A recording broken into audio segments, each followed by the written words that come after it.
Hello and welcome to Dario's Comic School. And today I should introduce you to my push day in comics. What does it mean? So yesterday I made a video about a comic story idea, but much deeper than that, how to make comics, how to achieve the comic you want to do. And I think we should start with the end in mind, and then get yourself or get myself from getting there and maybe falling short, and maybe checking, why do I fall short? What do I need to practice? Do I need to practice anatomy? Do I need to hone my how do you say different skills sets that you need, vanishing points and other stuff. So this morning I woke up, and yesterday I said comics is like going to the gym.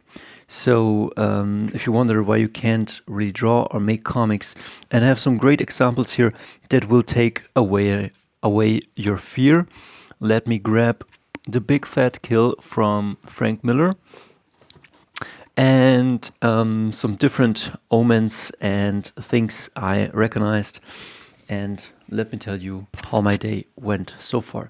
So yesterday I was thinking about the comic, and it's kind of, this was the joke in May. I wanted to do the rock and roll vampire hunters. This is what I wanted to do, and this idea started growing on me, and I will share the process of growing, so you might you can see how you could do it for yourself. So this morning I woke up and I had in my mind, let's put this one aside, let's keep this one, let's put this one aside, and this one. So I woke up and I had in mind, okay, like if this is your comic, this is what you need to do. You need a cover page, and in this case it will be like the layouts I made for my calendar. And as you can see, yellow, vampire in red, and hunters in pink. So the tone is very clear. It's not a very serious comic. It's fun and lighthearted so far. It's rock and roll vampire hunters. It's a bit like Buffy the Vampire Slayer. And you can like or hate Josh Whedon, I don't care. It's just, this is the tone. It's grindhouse pulp adventure, fun adventure in the likes of Sin City, probably. Like that's what floats my boat, and that is what I'm gonna do. And I'm just showing you how I'm doing it, so you can maybe see some of the principles and just take them for you. The second idea, or the first idea, is, can I do a 20 or 22 page or 24 page comic book in 1 month, and can I repeat that? And I don't want to say like doing comics like the Europeans do them, like European albums, or like Frank Miller probably in Sin City. I don't know if he was under a deadline, but taking your time is a good thing. But also putting in the reps and the sets and the volume, that's quality too. That does a couple of things. First, you start a routine to getting to the gym, to making pages, to drawing art, failing at it, getting better, and improving on it, and you stay in the game. I mean, look how long Frank Miller was in the game, and I mean, I don't want to say that it is easy. He just reduced it to the bare bones, but this is kind of beautiful, but it's kind of also very doable, and we will take a look at this in a second. And then the other thing was also, can I do this in a month? Like, can I set aside time just to do it, and to keep it as simple as I can, just to get it out, just to do a thing, just to get into habit. Because like I'm going now since last November to the gym, and last November I really didn't look like much, and right now when I go outside I feel pretty good. Girls, women are looking, other men's congratulate me on my physique, and you couldn't really notice it. Like in the beginning, like it was a pretty. The curve was kind of like this. You didn't see much gains. I was used to training and working out, but lately, like I'm going to this, and now I want to accelerate it, go even more to the gym and eat even cleaner. And I think I will do like something like this, and I will also reach a new peak, and that is what we're doing by doing these stories. And today's the push day. So I woke up and I thought to myself, okay, what you have in your brain, you gotta write it down. So I took a paper. This is the back side of the comic. Let's say on the back side there would be some, I don't know, maybe for the next issue 2, we have also like as you can see on the Max, there was always like on the back side it was already the cover for the next issue, and so this stuff is already planned out. So job done. Page 1, page 2, and as you can see, I just grab a copy paper and I put here what I need. I don't know what's going on the back side. I don't know what's going on the front cover. Doesn't matter. Just get into the gym and put the reps in. You need a bit of a plan, but this is like your plan. This is like your bench press, like your if it's push day, it's like shoulders, upper chest, bench press. What else? Maybe some flies, maybe some dips. So at this day, you just write down what's your basic idea. I don't know what's your idea. Maybe it's elves in space, or dolphins in New York City. I don't know, or crocodiles in Louisiana, or some, I don't know what you like. You write your comics about the things you like. So page 1, done. So then I was thinking, okay, let me see if the story begins. And this is where it gets really interesting, because we're gonna be inspired or steal from our favorite movies, our favorite comics. And I was thinking, okay, I have a story about a young musician. I kind of modeled this after like maybe some young John Mayer. And 24, he, I guess, stopped studying at a college and went out on his own to make it. And it's here where I was thinking, okay, there's the movie Near Dark, where a young cowboy, it's like kind of a Luke Skywalker story. As you can see, we're getting themes here. We're getting here the theme. This young cowboy's name is Caleb Colden. My guy is not named Johnny. I just stole it from John Mayer. This guy is John or Johnny. It plays in the 1960s. And Caleb is sick and tired of working his dad's farm. And so is Luke Skywalker. So he goes to the city. And in the city at night, he meets this girl, which is May. And she's part of a vampire family. And these are like stray dog vampires. Like they go from town to town and eat. And then they move on. But she falls in love with him and turns him. But I don't want my John to be turned into a vampire. That would be maybe the story of Crimson. So I found another comic. Humberto Ramos, I think, is his name. I didn't review this one. And I just found the issue 2. But what I did find was some vampire action, but I did find this car, and this car I was drawing last day. As you can see, it's this car, and the visuals also are like from Grindhouse. So I'm thinking about Berserk. Okay, how do I start my comic? Berserk instantly starts with a banger, like Guts having sex with a demon and then slaying that. So you're already introduced to it. Then we got the inspiration from Near Dark, where Caleb is shown to be a farmer, but then he goes to the big city and there he meets the vampire, and then he gets turned. I don't know what's the story in Crimson, but I saw the car and I thought, okay, something in the universe is guiding me towards this car, towards vampire stories, but mine is a bit different. So I'm just sharing the process so you can check out. So I was thinking, okay, maybe like the Grindhouse, like this is my page one. You open the comic book, and once you open the comic book, like here, maybe I start with a splash page, this car, a bit of dialogue and something, and he's a young guy, and his parents are teachers, and he's going to the big city to make it, something like this. Doesn't matter how good it is, just get it on the page. And then, as you can see, page 2 and 3, I was thinking about a splash page, and there I have just some random scribbles because, where is it?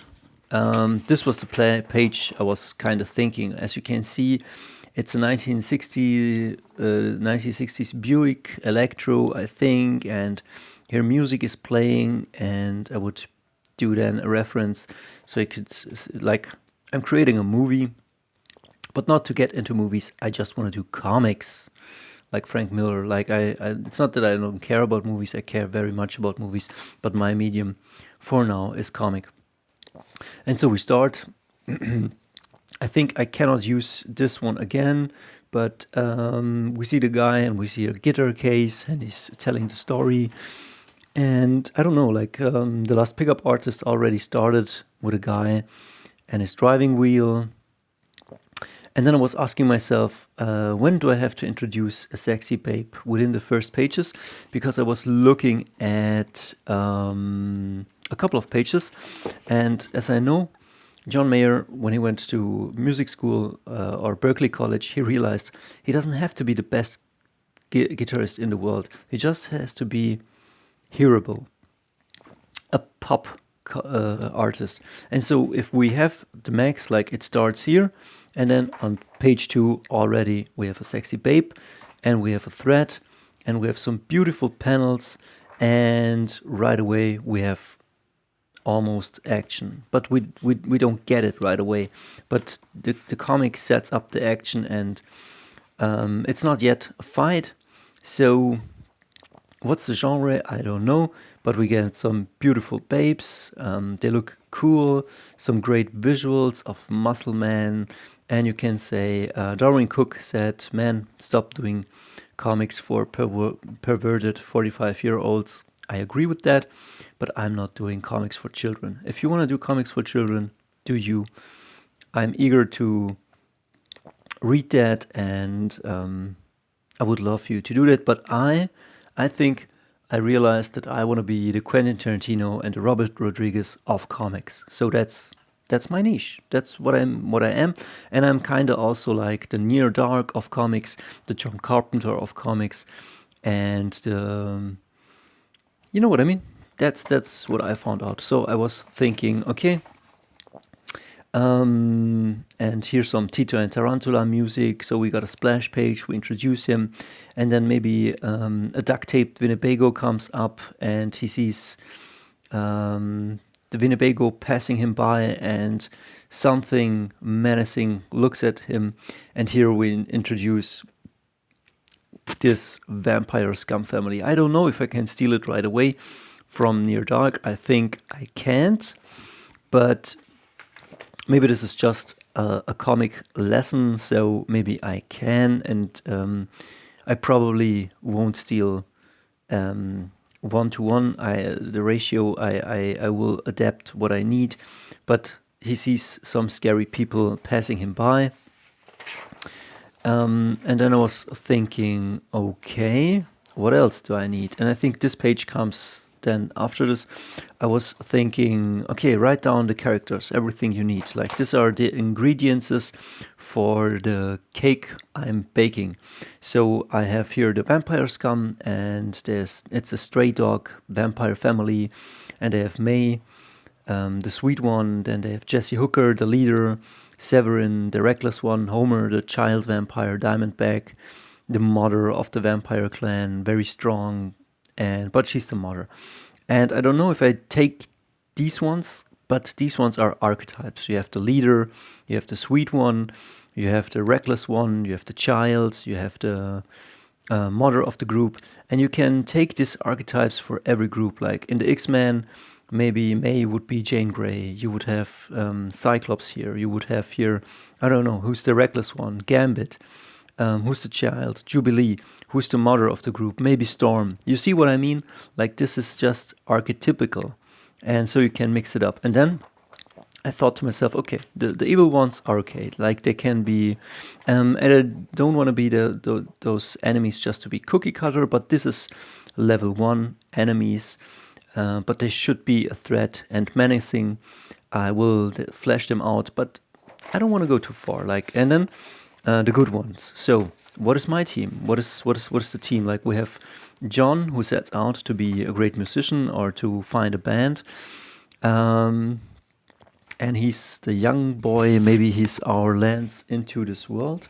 But then we need some leader on the other side. So the leader of the good team will be called Brick. I don't know why, maybe I want him to be like a brick. I was thinking of Marv from Sin City, but then I have like my Marv, that is Klaus. You can check out my older how do you say, my first comic or graphic novel I wanted to make. And I have a guy that looks like this, and he is like this Fukuhila style, and I don't know what he was. He was like maybe, he was a soldier in Korea in World War II, and I was thinking maybe he was a priest or something like that. I don't know, because he has a cross. Would be cool if he was a priest, or if he was a soldier, then he came back, he became a priest, and vampires wiped out his church, and so he became vengeance. And then we have a guy, I called him Bishop, like my favorite character from the X-Men, and I don't know, maybe I can call him that, maybe I will call him something different, but just to keep it simple, just to get it out. So I called this one Bishop. Then I have, and he will be the drummer. And I don't know why a band. Maybe that's their disguise, or maybe that's how they met, and then vampires come into play. I don't know yet. But I says he's the drummer, and then Dakota was maybe a nurse, and vampires wiped out her hospital, and she becomes the singer. And this is totally stolen from Planet Terror, and maybe Cherry. Her real name is Rose, will be on the bass, and all these guys are vampire hunters. In their, they will also they will play and tour the city. That's their disguise, and then they will hunt vampires at night. Why not? Come on, some silly story. And then I was thinking, at a certain page, maybe John or Johnny enters the room and he meets Jerry, and as you can see, this was kind of stolen from the Max issue 1, Julie, but just the sheer beauty or the lushness, I don't know. I mean, you can say this is just for guys, and maybe it is. And well, then maybe it is. Then you know who your customer is. But to draw a beautiful woman, or to make a beautiful story, or to have cool fight scenes, well, this is entertainment. It might be also art, but why not? Why not make something cool and awesome that you like, that gets you pumped? I mean, this gives me a pump already. And the thing that Marvel has churned out in the last 20 years doesn't give me nothing. So I was thinking, how fast or should I introduce a beautiful woman? And I'm thinking here a bit like in music, like again, John Mayer or other artists, they were thinking like, I start with this, when should the hook come? When should there be the chorus? When should there be this? So that the audience can kind of enjoy it. It's pop, popular music, popular comic, accessible for everybody. But I already know that this guy will tell John to put on some muscle, and from issue 1 to issue 12, John will put on some muscle and learn to fight. Because not just because it's the philosophy of the comic book, because I think it's Brick's philosophy, and because it will help John through life to actually learn to fight and to become a real man. And then maybe there will be also a bit of love involved, and people will die. So there will be also serious beats, but in a fun and playful way. This is kind of like my The Walking Dead. Maybe, who knows? And as you can see, John meets Cherry. Like, I'm just putting in some beats, and then I will close in the gaps, and I will see, okay, what can I do in 22 pages? Do I have to need will there be a fight already in issue 1, or is it a cliffhanger and then in issue 2 they fight? I'm just getting a feel to what I'm going to do, but in the back of my mind, it's already like, you will draw this comic no matter what. Maybe it's a version, it's an alpha or a beta, but you will do it, and then you have learned a thing, or you have created a story. As you can see, Julie from the Max issue 1, when he enters, he looks like a bit of the Six-String Samurai, another movie I like. And in fact, he's a mariachi, and I love the movie Desperado and El Mariachi, and this is what he is. He is like an innocent mariachi, just that he's a white boy. He comes from a middle-class American family. His parents are teachers. That backstory I stole from John Mayer. And then he enters this, and he turns from a boy to a man who starts to see the world in a different way. And also, when I introduced the bad guys at the beginning, I was also thinking about Desperado, the movie, because in Desperado, I think in both movies, like, our hero rides into town with another car, and he sees on the sidewalks the bad guy, which we see later. So I stole that idea and put it into mine. So maybe he just drives by and he sees him walking into town, or maybe it's with his Winnebago that he passes that guy with a duct tape Winnebago. But we see the menace within the first few pages, and then I'm trying to get the beats in. Like, this is comics, it is movies, and it's very musically. And I will end this in a second, and just then from the end here I was thinking about Berserk, fighting demons, Crimson, the Max, the action that we see in the Max. There's always a fight, I will show you in a second. And then I was thinking, okay, the Max action from the get-go, but you get a hook and fight and scene, ends on a cliffhanger. And what I was referring to is at the beginning you start, it's not a fight, but then at the end of the book, he and Mr. Gone meet, and they do not fight, but you get this end splash page, and it's like end of issue 1. And then, come on, how can you not look forward to issue 2? And then issue 2 starts with this fridge as a prologue, and then you see this guy, and again, this car, and I thought, okay, the universe is telling me something, you gotta do this comic. And as you can see, this guy is kind of just going about his business, and then a fight happens. And this is yeah, it's action comics. It's adventure, it's fun. It's what human males need. And we should provide this to the world. You and me. Let's do a comic. See ya.